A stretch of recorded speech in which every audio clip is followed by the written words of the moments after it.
This is question number 6 on the practice midterm sum. I'm gonna share my screen again.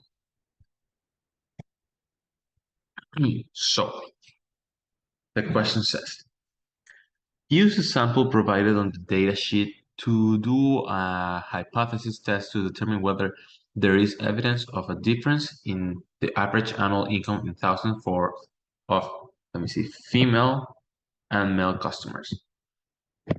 Create a pivot table to compute the sample size, mean, and standard deviation for each gender. Use significance level alpha 1% for the hypothesis test and create side-by-side box plots to compare the distribution by gender. So first step is to create the pivot table. I already created it, but if you don't know, we just go to data, click the data, click on pivot table, and then we put our pivot table here in this cell. So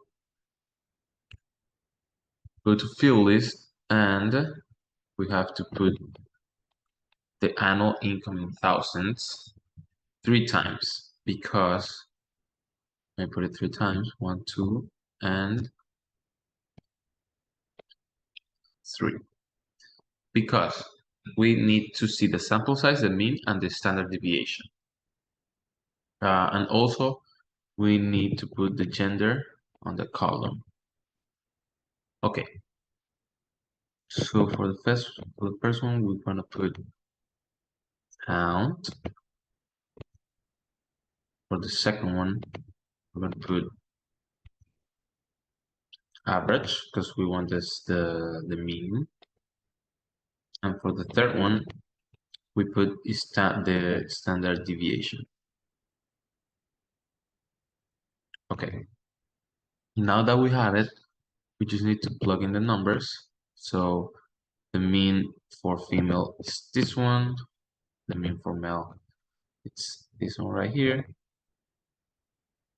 The sample size is 51 for female and 49 for male. And the standard deviation for female is this one. And we do the same thing for the male. Okay. We're done with this part. So now what we have to do is to do a hypothesis test to determine whether there is evidence of a difference in the average annual income. So we go to the template. I already have it selected, but in case you don't know, it's on this page. It will be the t-test for 2 means unknown because we don't know the standard deviation. So I'm going to copy.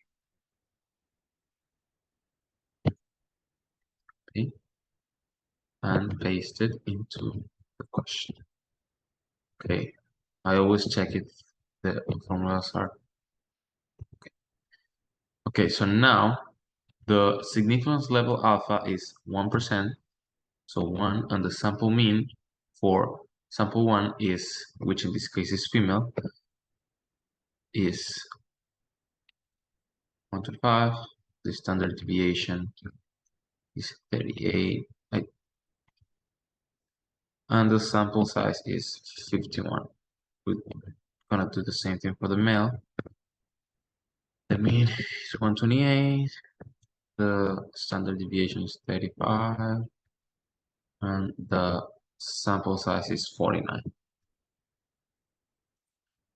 So now we have the answers. So for the test statistics, we just need to plug in the numbers because it's right here. Enter. There we have it, the p-value. We're gonna choose this p-value because we're trying to find the difference. So there we go. And conclusion, we put this conclusion. There is no evidence of a difference in the average annual income in thousands of female and male customers. And then we create the box plot. So we can come here, insert box plot, and there we have it. So that's it for question number 6.